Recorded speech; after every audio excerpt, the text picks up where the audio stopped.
사무엘하 11장 1절에서 5절 말씀입니다. 제가 봉독하여 드립니다. 그 해가 돌아와 왕들이 출전할 때가 되매 다윗이 요압과 그에게 있는 그의 부하들과 온 이스라엘 군대를 보내니 그들이 암몬 자손을 멸하고 라빠를 에워쌌고 다윗은 예루살렘에 그대로 있더라. 저녁 때에 다윗이 그의 침상에서 일어나 왕궁 옥상에 거닐다가 그곳에서 보니 한 여인이 목욕을 하는데 심히 아름다워 보이는지라. 다윗이 사람을 보내 그 여인을 알아보게 하였더니 그가 아뢰되 그는 엘리암의 딸이요 햇사람 우리아의 아내 밧세바가 아니니까 하니, 다윗이 전령을 보내어 그 여자를 자기에게로 데려오게 하고 그 여자가 부정함을 깨끗하게 하였으므로 더불어 동침함에 그 여자가 자기 집으로 돌아가니라. 그 여인이 임신함에 사람을 보내 다윗에게 말하여 이르되 내가 임신하였나이다 하리니라. 내가 서 있는 그곳에서 라는 제목으로 오늘 함께 말씀을 나누고자 합니다. 너무나 안타까운 일이지만 얼마 전에 대통령 탄핵 소추안이 발의되고요. 3분의 1 이상의 국회의원이 동의를 해야만 발의가 될 수 있는 발의안입니다.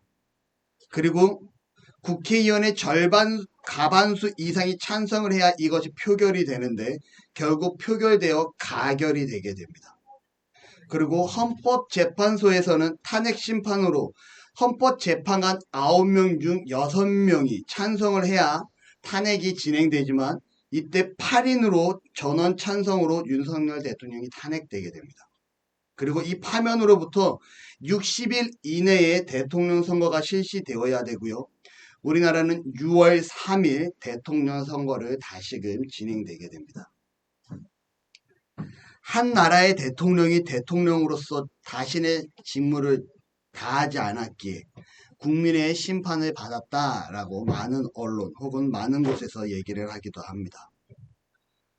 여러분, 대통령이 파면된 데 있어서 헌법재판소에서 크게 다루고 있는 가장 큰 이슈는요. 12월 3일 날 있었던 비상계엄을 선포한 윤석열 대통령은 비상계엄 선포에 실질적인 요건을 위반하였다가 첫 번째고요. 두 번째로는 비상계엄을 선포하는 데 있어서 절차와 이 요건을 위반하였다가 두 번째라고 합니다. 그리고 더 나아가 헌법재판소에서는 무엇을 얘기하냐? 그가 주장하는 불법 선거에 대한 주장도 불인정되며 더 나아가 국회에서 진행하는 많은 행사를 방해했다라는 이유로 그를 대통령을 수행하기에 부적절하다 함으로 윤석열 전 대통령을 파면하게 됩니다. 여러분, 우리나라 헌법 1조 1항에 가장 먼저 기록된 내용입니다. 1조 1항, 대한민국은 민주공화국이다. 1조 2항, 대한민국의 주권은 국민에게 있고 모든 권력은 국민으로부터 나온다. 이게 바로 대한민국 헌법 1조 1항과 2항에 나와 있는 내용이에요.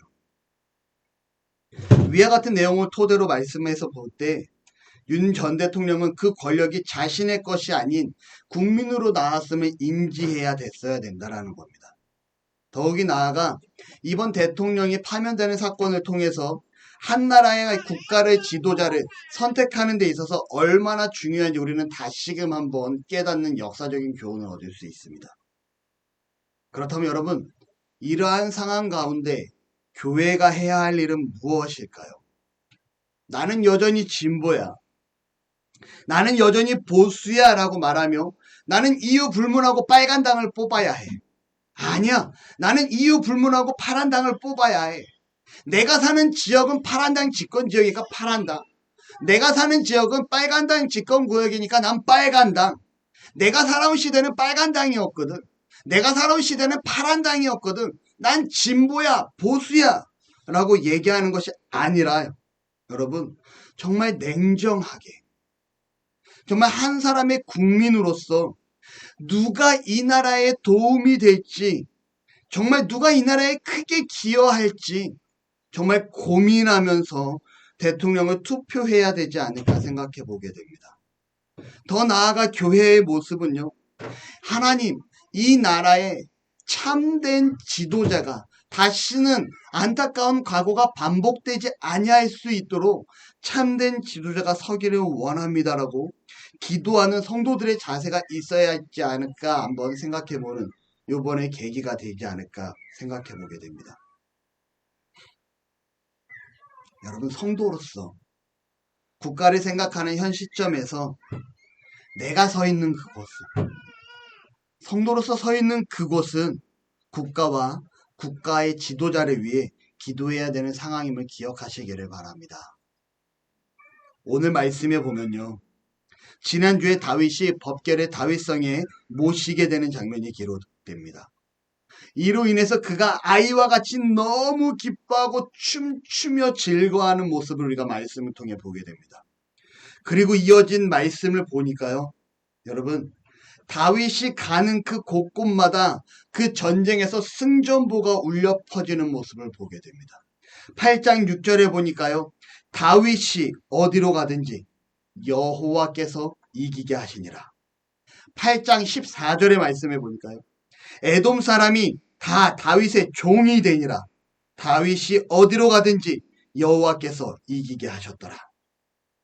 하나님의 법궤를 모시고 하나님을 기쁘게 해드렸던 그 다윗, 그가 어디를 가든지 하나님께서는요, 다윗을 이기게 하심을 경험하게 하시는 놀라운 역사를 보여주시게 됩니다. 다윗이 가는 곳곳마다 이기게 되었다. 그가 가는 곳마다 승전보를 누리고 그가 가는 지역마다 이스라엘의 종이 되었다라는 이 놀라운 승전보의 소식은요, 당시 이스라엘이 그 지역의 패권 국가로서 아주 단단히 다지게 되는 역할을 하게 됩니다. 여러분, 이제 다윗은요, 사울 왕에 의해서 쫓기던 모습의 다윗이 아닙니다. 시글론이라는 블레셋의 변두리 지역을 지키던 자가 아니고요, 더 나아가 이스라엘이 아닌 헤브론 변두리 지역의 왕으로 머물러 있던 자가 아니라 이제는 헤브론과 이스라엘 전역을 통치하고 그 지역의 패권의 국력을 누리는 정말 국가 지도자의 왕이 되게 됩니다. 이러한 절대적인 지역의 권력을 소유한 왕, 그 왕을 누가 만들어 주시게 됩니까? 좀 전에 본 것처럼 8장 6절, 8장 14절 말씀처럼 하나님께서 이기게 하심으로 다윗이 이러한 절대적인 권력을 누릴 수 있게 하여 주심을 우리는 말씀을 통해서 알 수 있게 됩니다. 여러분, 지난주에 제가 이러한 말씀을 드립니다. 하나님의 법궤가 오베데돔의 집에 머물자 오베데돔의 집이 어마어마하게 큰 축복을 받게 됐고, 이러한 기쁜 소식을 다윗이 접하게 됩니다. 그리고 다시금 하나님이 법궤를 다시금 다윗성에 옮기게 되었다라고 말씀을 드리죠. 그런데 이 하나님의 법궤는 무엇을 상징합니까? 하나님의 임재하심을 상징합니다 라고 말씀드립니다. 표주 3달란트 줄게요. 하나님의 임재하심을 상징하는 이 법궤가 다윗성으로 오게 되죠. 이 다윗성으로 오게 됨을 제가 뭐라고 말씀드립니까? 원래 신정통치였던 하나님의 다스림이었던 이스라엘 국가가 이방 국가를 따라 왕을 원하게 되고 왕정통치로 바뀝니다. 그리고 그 왕정통치로 바뀐 가운데 다시금 하나님의 법궤를 다윗성에 모심으로 인하여 하나님을 이스라엘의 모심을 통하여 다시금 신정통치로 회복되는 역사다라고 제가 말씀을 드립니다. 여러분 기억나십니까? 아멘.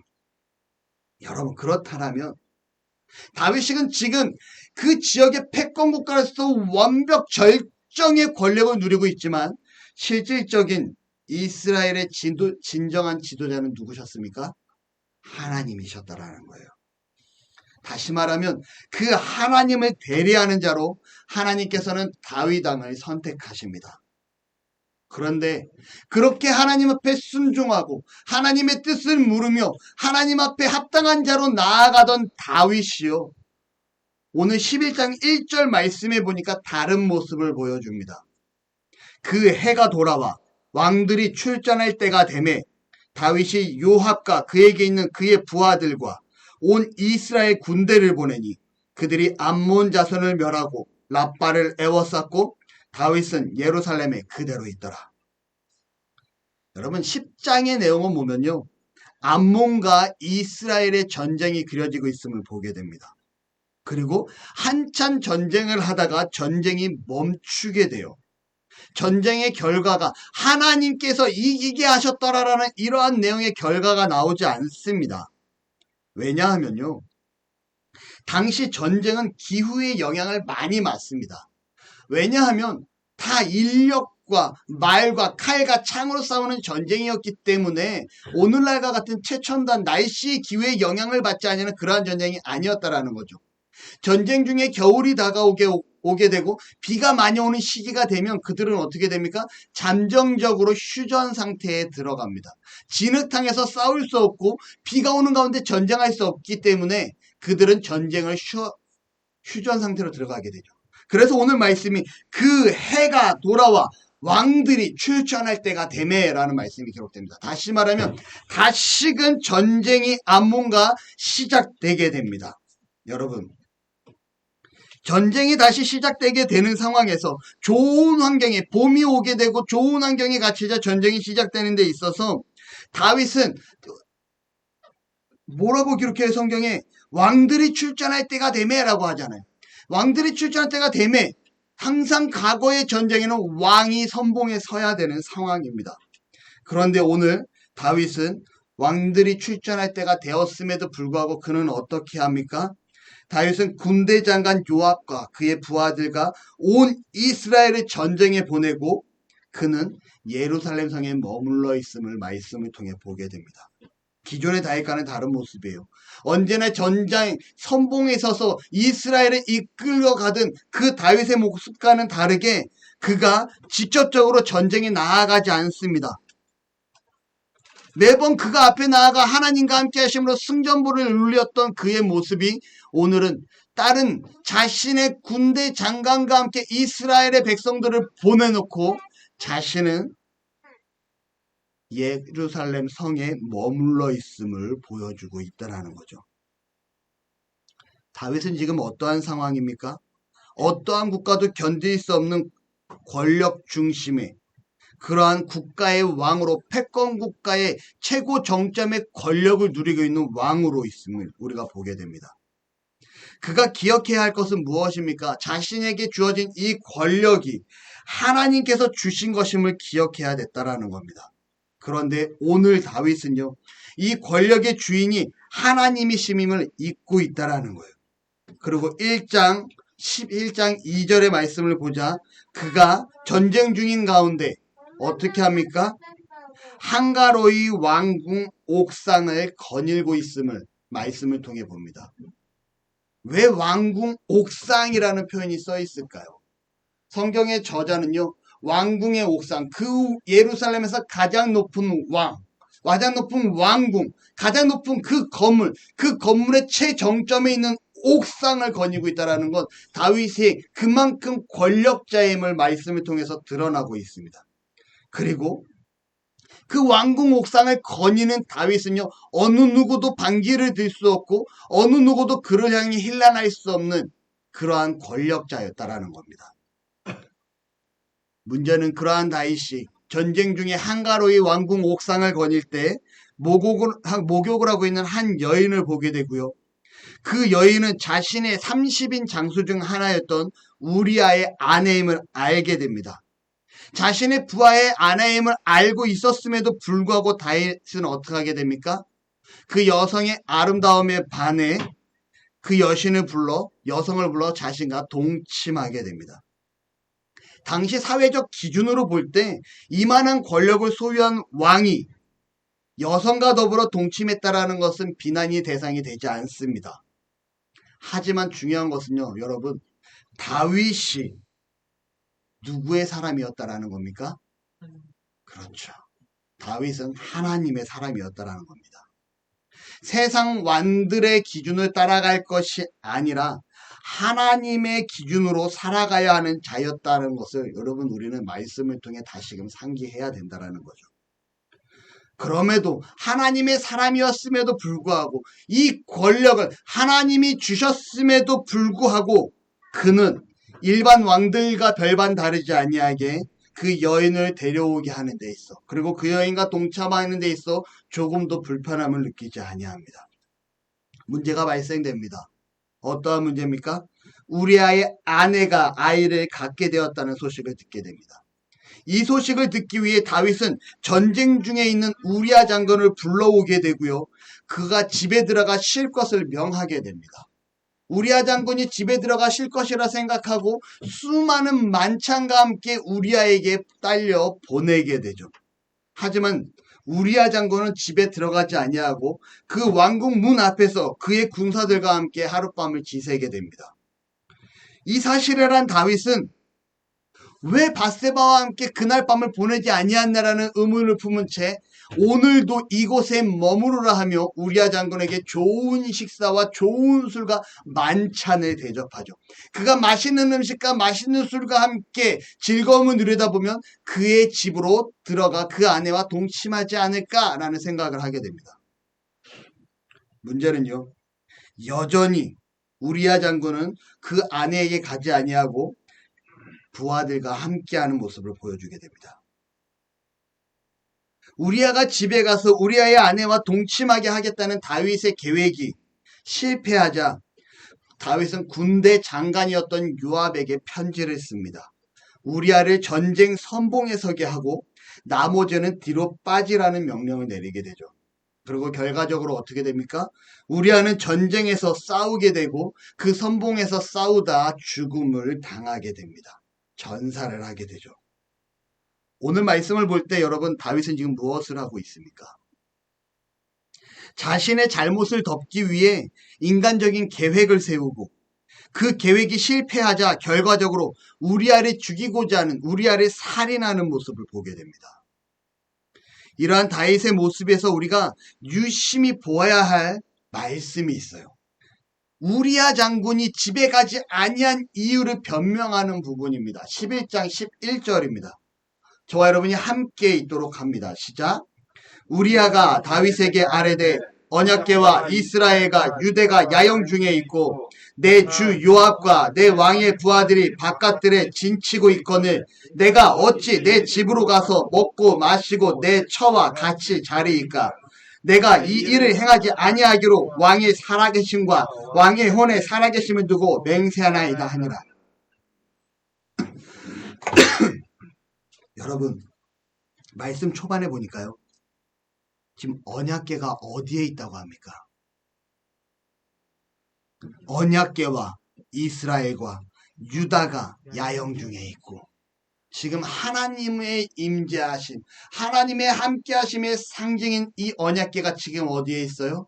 암몬과의 전쟁 중에 있는 그 야영장의 선방에 서 있음을 보게 됩니다. 그런데 그 언약궤를 모셔오기를 즐거워하고 기뻐하고 정말 어린아이와 같이 순수했던 이 다윗이 권력에 취하자 지금 다윗이 어디에 있습니까? 예루살렘 성에 머물러 있음을 보게 됩니다. 오늘 다윗은요, 하나님이 가신 그 길을 다시는 권력에 취해 하나님이 가신 그 길을 따라가지 아니하는 하나님과 동행해야 될 자가 하나님과 동행하고 있지 아니함을 말씀을 통해서 보게 됩니다. 저와 여러분들은요, 그리스도인입니다. 맞습니까? 아멘. 그리스도인이란 기름 부음을 받았다라는 뜻입니다. 다시 말하면 기름 부음은 어떠한 자가 받게 됩니까? 하나님으로부터 선택받은 자가 기름 부음을 받게 됩니다. 다시 말하자면 저와 여러분들은요, 하나님으로부터 선택받은 자들이라는 거예요. 다윗만 기름 부음을 받은 것이 아니라 그리스도인 된 우리도 하나님으로부터 선택받은 기름 부은 자이심을 기억하시기를 바랍니다. 그러면 우리가 서 있을 자리는 어디입니까? 하나님이 계신 자리가 우리가 서 있을 자리입니다. 하나님이 머무시는 그곳이 내가 서 있어야 될 자리임을 여러분 기억하시기를 바랍니다. 하나님이 이동하시면 그 이동하신 그곳이 내가 서 있어야 될 자리라는 거죠. 다시 풀어 말씀드리면 하나님이 원하시는 그곳에 우리가 서 있어야 되고 하나님이 가라 하는 그곳에 우리가 가 있어야 하며 하나님이 서라 한 그곳에 우리가 서 있어야 합니다. 하나님, 저는 지금 이곳이 좋은데요. 저는 지금 제가 누리는 이 모든 것들이 너무나 불편하고 편안하고 행복한데요. 저는 지금 제가 갖추고 있는 것이 너무나 즐거운데요. 누가 허락해 주신 것입니까? 하나님이 주신 거라는 거죠. 그 하나님이 주셨음에 하나님이 그 자리를 박차고 나오라라고 명령하시면 우리는 그 자리를 아낌없이 내려놓고 나와야 된다라는 겁니다. 누가 주셨기 때문에요. 주신 자도 여호와시오 빼앗아 가신 자도 여호와시오니 하나님께서 서 있으라는 곳에 우리가 서 있으면 그 자리가 복된 자리임을 기억하시기 바랍니다. 그 자리를 내가 무시하고 내가 하나님이 허락하신 그 길을 어떻게든 붙잡고 내가 하나님이 주셨음을 망각하고 내가 그 권력의 지혜, 그 편안함의 지혜, 그 즐거움의 지혜에 머물러 한다면 하나님은 더 이상 우리에게 복을 허락하지 않는다라는 거예요. 반면에 내가 이게 있음에도 불구하고 하나님이 나아가라는 길로 나아갔을 때 하나님이 더 크고 아름다운 것으로 허락하여 주실 줄로 믿습니다. 결국 다윗은 어떠한 모습으로 드러나게 됩니까? 자신의 계획이 실패하자 성군 다윗에서 여인을 취하고 그의 남편을 죽인 살인자가 되게 됩니다. 야고보서 1장 15절 말씀에 욕심이 잉태한 즉 죄를 낳고 죄가 장성한 즉 사망을 낳느니라. 다윗은요 권력의 중심에서 자신이 그 권력이라는 달콤함에 머물고자 하는 욕심의 결과가 하나님이 주신 것을 어떻게 한 번 더 움켜쥐고자 했던 이 욕심의 결과가 결국 살인자가 되게 됩니다. 그리고 수많은 성경학자들은 다윗의 이러한 모습으로 인해 그의 가정이 피로 물들고 그의 왕권이 유지는 되죠. 하나님께서 약속하셨으니까 유지는 되지만 정말 위태위태하게 정말 어렵게 흘러가는 역사의 시발점이 되었다라고 얘기합니다. 오늘 다윗의 이러한 모습과 정반대되는 모습을 보여주신 분이 계십니다. 그는 오히려 권력의 중심에서 자신의 백성들을 위해 모든 것을 버리고 이 땅에 오신 분 예수 그리스도십니다. 하나님은요 이 세상을 창조하신 분이시고요. 성자 하나님 또한 말씀으로 세상을 만드신 분이십니다. 그 하나님께서 스스로 해결할 수 없는 인간의 죄를 위해 친히 낮고 낮은 이곳으로 내려오셨다라는 거예요. 여러분 그리스도인은 그러해야 됩니다. 권력의 중심에 서 있고 내가 갖고 싶은 거 원하는 거 편안한 거 이 누리고 있는 이 상황 가운데 하나님이 원하시면 이 모든 것들을 내려놓고 나아갈 수 있는 은혜가 있어야 됩니다. 하나님이 계획하시자 성자 하나님께서 어떻게 하십니까? 그 말씀의 권력의 중심에 내려놓고 인간의 몸을 입고 이 땅에 오시게 됩니다. 그것도 그냥 오신 것이 아니라 십자가에 못 박혀 고통당하시기 위하여 우리의 죄를 대신하시기 위하여 우리를 위하여 대신 죽어주시기 위하여 이 땅에 오셨다라는 거죠. 그리스도인들은 이뤄야 합니다. 내가 가진 걸 움켜쥐는 것이 아니라 하나님이 원하신다라면 아낌없이 내려놓을 수 있는 내가 서 있는 그곳에서 내가 그곳을 지키기 위해 발버둥 치는 것이 아니라 하나님이 원하시는 길이 무엇인지 고민할 수 있는 자가 되어야 된다는 거죠. 그러한 곳에 우리가 있어야 합니다. 여러분들이 서 계신 자리는 어떠한 자리입니까? 하나님을 따라가는 자리입니까? 하나님이 기뻐하시는 자리입니까? 그렇다면 하나님의 이 방향을 하나님이 허락하시고 요구하시는 이 방향을 절대 놓치지 아니하기를 바랍니다. 그 길에서 벗어나게 될 때 우리는 인간이라는 나약함에 빠지게 되고요. 그 길에서 벗어나게 될 때 그 유혹은요 너무도 달콤하고 강해서 우리의 연약함으로는 절대 이겨나갈 수 없습니다. 우리가 그리스도인입니까? 하나님으로부터 선택받은 자입니까? 그렇다면 그 안에서 정말 그리스도인답게 하나님이 원하시는 그 길에 설 수 있는 믿음의 성도들이 되시기를 바랍니다. 말씀을 맺도록 합니다. 저와 여러분을 위해 하나님의 계획에 따라 권력의 중심에서 내려오신 예수님. 자신의 권력의 지혜에 하나님을 떠나 있는 다윗. 여러분들은 어디에 서 계시기 원하십니까? 저는 우리 나눔의 가족분들이 예수님을 본받아 하나님의 뜻을 따라 하나님과 동행하는, 하나님이 원하시는 그 길에 서 있을 수 있는 참된 믿음의 주인공이 되시기를 소망합니다. 그러할 때 하나님은요, 우리의 삶을 통해 더욱더 선하고 더욱더 아름다운 영향력을 끼치게 되는, 그러한 복 가운데 머물게 되는 은혜가 우리 삶 가운데 허락되고 있으리라 확신합니다. 기도하겠습니다. 하나님 감사합니다. 사랑합니다. 다윗의 모습을 통해 그렇게 말씀 안에 굳건했고 그렇게 하나님 앞에 서고자 노력했던 다윗이 어느 순간 권력에 취해 하나님 앞에 범죄하고 살인자가 되어지는 모습을 보고 크나큰 충격과 그 모습을 토대로 우리의 모습을 돌아보게 됩니다.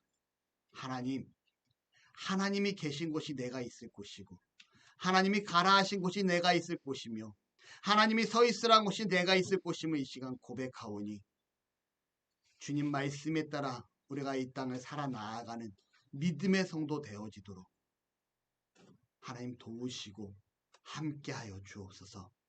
예수님의 이름으로 기도합니다. 아멘.